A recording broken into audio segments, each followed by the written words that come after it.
Thank you. You may be seated. Our text this morning comes from Isaiah's prophecy, chapter 1, and verse 9. And there in that passage, Isaiah says, "Except the Lord of hosts had left unto us a very small remnant.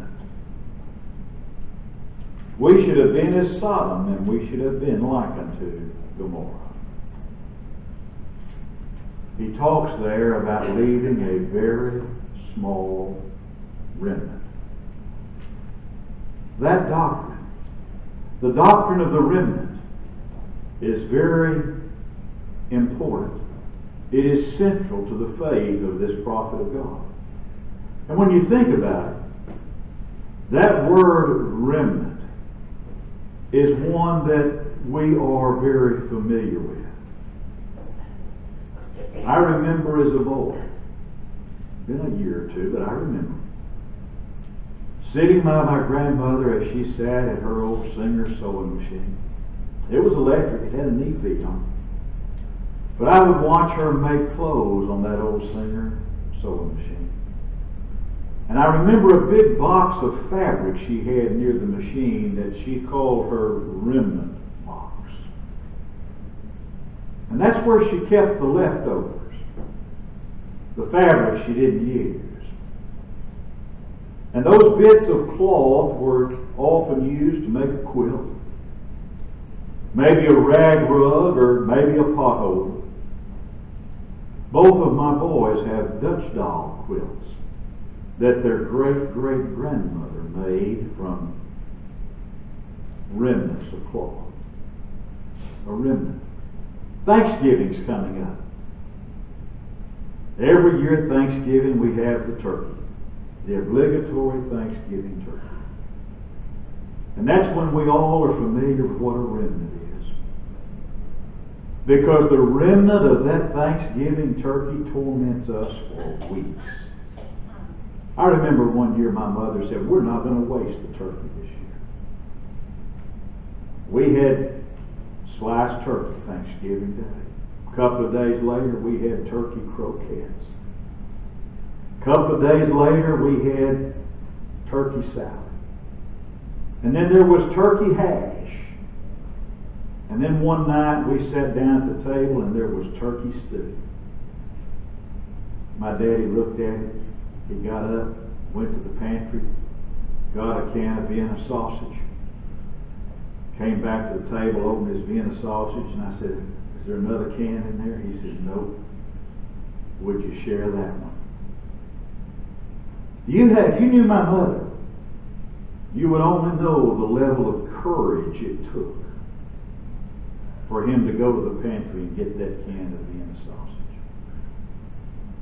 Now, we do things different at our house. We take that Thanksgiving turkey, and if we roast a whole turkey, we take it, and nobody at our house eats anything but white meat.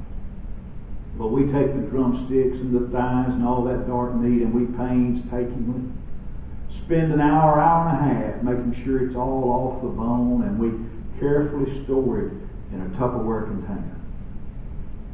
Because you don't waste it. No, sir, you don't throw out a good turkey. You put it in that Tupperware container and you store it in the refrigerator till it ruins, and then you throw it out. A remnant. That's what Isaiah is talking about here. He says a remnant. A small part that's left over after most of something has been used or destroyed. Isaiah makes a lot about this remnant. And the concept is, however, not entirely original with him. The prophet Amos used the same word. But the prophet Amos, his remnant is something dead rather than a living something. He compares those who escape after the destruction of Samaria to the fragments of a lamb taken from the jaws of the lion. Nothing is left of the slaughtered lamb but maybe a leg or a part of an ear. But the remnant that Isaiah speaks of is something that is very vital.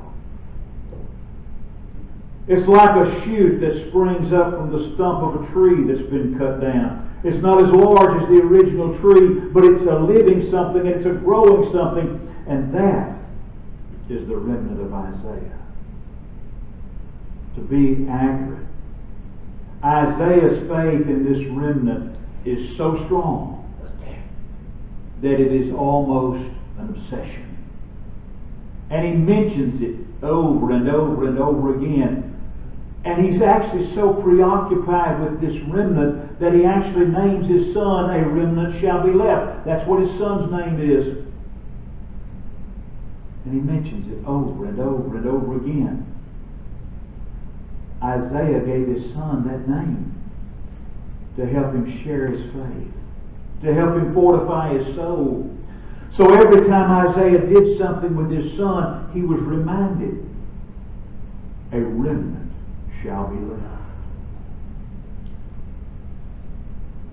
This conviction was filled with sunshine. But beloved, it was also filled with shadows. If a few were going to be left, if a remnant was going to be left, then that meant that many were going to go into exile. And the prophet of God is profoundly convinced of this fact. Now, I like to think that by nature Isaiah was a glass half full kind of guy. That by nature Isaiah was an optimist. Because in spite of the adversity that confronted him in his day and time for the people of God, Isaiah was a prophet of God that was filled with hope. And he faced the future with that hope. This conviction came from what he knew about his people and also what he knew about God. In spite of what those people said, and in spite of their professed loyalty, Isaiah's people were unfaithful to God. He talks about they were a people of unclean lips. They drew near to God with their lips, but their hearts were far from God. They were a people filled with pride. A people who had fixed their faith upon themselves. A people whose faith was in their own schemes instead of having faith in the living God. But the God they claimed to worship, the God that Isaiah knew, was a God who was infinite in holiness. A God who was perfect in holiness. And being perfect in holiness and being perfect in goodness, He was a God who was constantly at war with evil. He was a fiery crusader against everything that is wrong. And since His own people were wrong, God was, in the very nature of things, the antagonist of His own people. In spite of all of His gracious promises, in spite of all His assurances that all nations were to be blessed through their race, God was bent on their destruction. And because we know what we know about Jesus, we can understand the antagonism of God against evil. Sometimes we speak of Jesus, and we often hear Him referred to as the gentle Jesus, meek and mild. And in our day and time, people like to paint a picture of this, as I like to call it, this milquetoast Jesus, meek and mild. And He was. He was gentle. He was the meekest of all men, but that does not mean that Jesus went about smiling with indiscriminate approval on those who were good and those who were evil. There were those that Jesus approved of. And those that Jesus approved of, we hear Him speak words of commendation. There were others Jesus disapproved of. And those that Jesus disapproved of, to them we hear Him speak words of condemnation.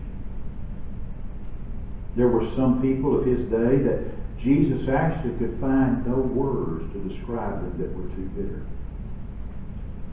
He actually described some people in his day and time as a generation of snakes.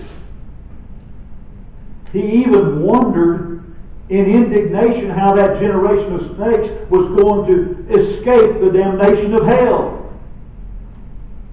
And Jesus never held out the slightest hope of anything but utter loss for those who persisted in sin. And as optimistic as he was, God's prophet Isaiah could not resist the heartbreaking conclusion that his nation was doomed. It was a conclusion brought about because of what Isaiah knew about the nature of God. He was sure that not only would the soul that sinneth die, but the nation as well. Isaiah was certain that in the very nature of things, sin destroys the sinner. And not only does sin destroy the sinner, it destroys itself. Isaiah tells us, just as he tells his own people, that the nation that travels from God is a nation that surely travels toward ruination. But he was also certain that a remnant was going to be preserved. Isaiah was certain that the great majority of his people were headed for exile. But he was also sure that a remnant, a hopeful handful, a chosen few would be preserved. And that was based on his conviction that there were still those there. There were still those of Israel who were loyal to God. And that supreme assurance of the survival of a chosen few was something born because of Isaiah's faith in God. And why? Why, you ask? Why, we want to know? Was this prophet so sure that the majority were going to be destroyed?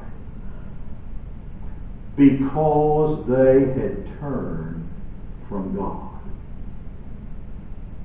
And since they had turned from God, in the very nature of things, God had to fight against them. You see, God is perfect in His goodness.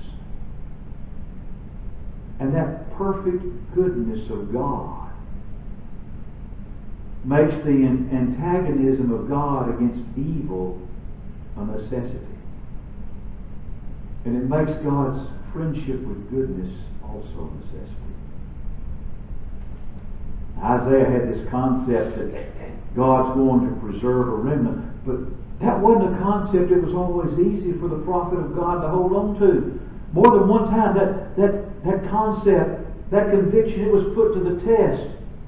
And it probably reached its climax during the reign of Hezekiah. At that time, there were two great world powers. Assyria in the north, Egypt in the south. And between Assyria and Egypt were smaller nations such as Judah. And these smaller nations, they took refuge and shelter under the wings of first one and then the other of these, Assyria or Egypt. During an hour of crisis, Ahaz, against the advice of Isaiah, had called on Assyria for help. And the resulting consequence was that Judah became a vassal of Assyria. But now Hezekiah joins Egypt. And all the other nations, and Egypt along with the other nations that Hezekiah is joined with, are going to try to throw off the yoke of Assyrian rule. And the results were less than satisfactory. They were actually disastrous. Because the Assyrian army defeated Egypt and all of Egypt's weaker allies. So now Judah is at the mercy of the enemy, Assyria. All the cities have been taken captive except Jerusalem. And the conqueror, Assyria, is only 35 miles from the defenseless city of Jerusalem. And the situation is hopeless. And it's so hopeless that Hezekiah sends a delegation to Assyria to ask for terms. The conqueror demands all the wealth of ivory, silver, and gold in the palace and in the temple. And then those were given. But the conquering Assyrians are still not satisfied. So Hezekiah sends another delegation. And this delegation returns in tears because the conqueror Assyria has demanded the complete surrender of the city. Now, if you remember your Old Testament history, that's when an Assyrian military officer comes to taunt the people of God because of their weakness. He says, I'll give you 2,000 horses if you can put riders on them. Because he knew there weren't that many men in the city that were fit to fight. So then he offers them a bribe. He says, surrender, and you'll be taken to another land like your own. And then finally the last straw comes. A letter from the conquering king himself, warning Hezekiah of the futility of his refusal to surrender. So as people often do in hours of despair when they think, oh, I have nowhere else to turn, Hezekiah appeals to the prophet of God. The result was Isaiah's faith that a remnant should be left stood out just as unshaken in this terrific tempest as it had in calmer days. He told Hezekiah, he said, don't be afraid. He said God would treat this conqueror as one might treat a horse or an ox. Isaiah 37 verse 29 reads, therefore will I put my hook in thy nose, my bridle in thy lips, and I will turn thee back by the way which thou camest. Like the words of the song that bring comfort to us so many times, be not dismayed, whatever betide, God will take care of you. And yet to Hezekiah those words probably sounded so few. To Hezekiah those words probably sounded so absurd. There are nearly 200,000 Assyrian soldiers ready to attack Israel. How is there any way we're going to escape? But the attack that seemed so certain, it never happened. Some pestilence, we don't even know what it was, but some pestilence decimated the army of Assyria. One morning, of that 200,000 assembled army of Assyria, one morning there were 185,000 Assyrian corpses. The stragglers that were left were just happy to make their escape from a land of death. So while the nation was largely destroyed, it was not utterly destroyed. A remnant was left. A vibrant, magnificent, robust remnant. And folks, what happened here is not altogether unique. Perhaps one of the miracles of all the centuries of time has been the indestructibility of goodness. However trying the situation, however triumphant evil seems to be, there have always been some good men and women. In the old Genesis story, it seems like the entire human family, all the human race, is rushing toward the ruin of the flood. But there were a few who continued to live because they were fit to live. A man by the name of Noah found grace in the sight of the Lord. Noah, his wife, his 3 sons and their wives were spared from the flood waters that destroyed everything else. Write this down. It's on the final exam. God always preserves reserves for himself a chosen few. Folks, that is a faith that you and I must hold on to tenaciously. Because we are witnessing in our own day and time a nominally Christian nation where people are trying to remove every vestige of God from our society. The secular progressives and anti-Christian groups in this great land are running rampant. And we're told, well, we have to be tolerant. We have to be tolerant of those who hold views that are different from our beliefs. We don't want to force Christianity on anyone. We might trigger someone. They might need a therapy dog and a coloring book and a safe space.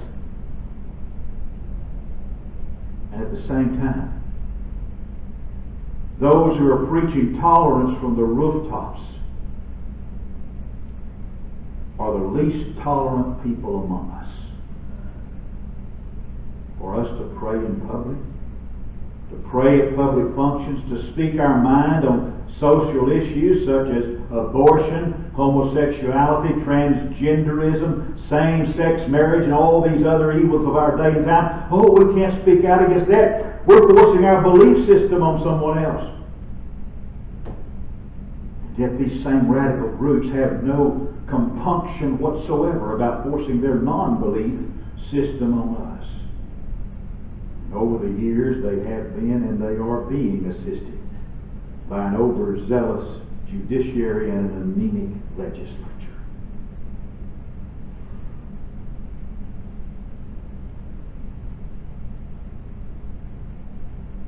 When I get home today,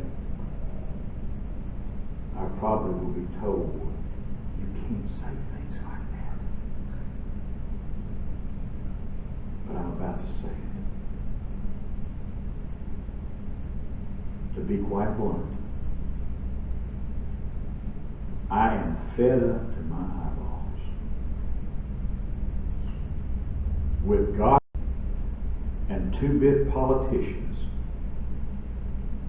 trying to tell the people of God how we can and cannot express our faith in the God of heaven. This remnant that Isaiah talked about was the hope of the world. Isaiah was sure that God was going to leave a remnant, and that that remnant was going to be the hope of the world. The prophet was not a pessimist. And in spite of his clear view of impending disaster, he was an incomparable optimist. And because he was sure of God, he was sure of the final triumph of righteousness. He saw a time when swords would be beaten into plowshares and spears to pruning hooks. He knew this was going to come to pass not at the hands of many, but of the few. And the confidence in the few, rather than the many, has been vindicated over and over again on the pages of history. To be sure, all of our progress originated with the few and not with the many. There was a time when belief that the earth was round was held by very few. The majority were convinced the earth was flat. The majority was wrong. There was a time when there was only a handful of people that thought it was possible for man to fly. The majority was wrong. Taking a rocket to the moon, that was the stuff that fantasy was made of. It happened. How many of you remember the old Dick Tracy cartoons in the newspaper, in the Sunday funny paper? You know? And you remember in the 60s when Dick Tracy would communicate with people with his two-way wrist radio? Remember that? And we all laughed. That's not ever going to happen. And yet I watched my daughter-in-law and her mother talk to people on their watch. And I'm thinking, huh? Because they've got some of the, what do they call them, smartwatch, or I don't know what it's called. I know that she has a program on her watch that she punches a button so her phone will beep and she can find her phone when she loses it too. But back when we used to read the Dick Tracy cartoons, people are never going to really do that, but that's a neat idea, and it's happening. The majority of people thought it never happened. I was one of them when we were wrong. The American colonies won their freedom not by mass movement, but through an intelligent, militant minority. There were as many Tories in the colonies as there were revolutionists.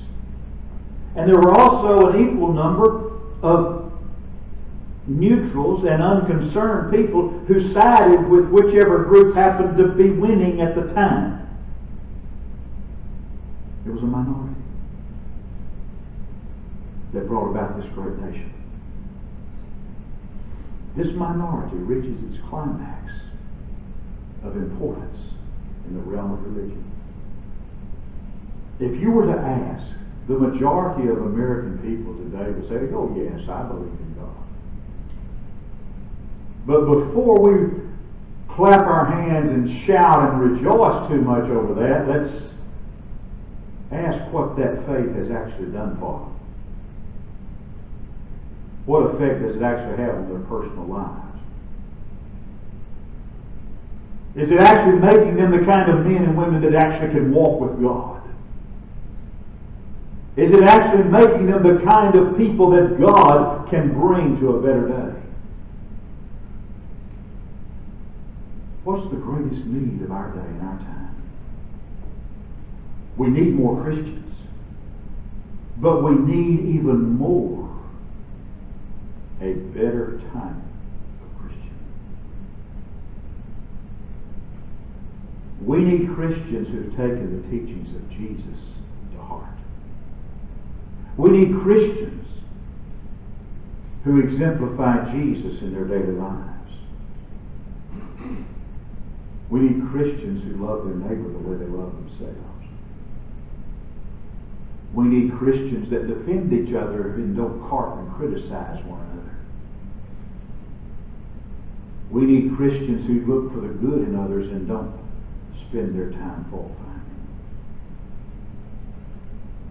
finding. 2 grains of corn that have vitality are worth far more for the raising of a crop than 1,000,000 tons of corn that when it's planted won't come up. 1 shaker of salt that's kept its savor is worth far more than a whole shipload that's become insipid and worthless. It's vitality that counts. What does Isaiah and his faith, what does this faith of Isaiah and this remnant say to us this morning, right here in Center, Texas, in 2023? It should save us from putting our confidence in mere numbers. Bigness is not enough. It ought to save me. This idea of the remnant ought to save me from despising the days of small things. It should make me more determined to be a part of the saving minority that's the hope of the world. Whatever others may do, I can be part of the remedy, not part of the disease. However many others might throw away their chance, I can offer my life as a roadway along which the God of heaven can walk for the bringing in of the better day. Now the question before the house this morning is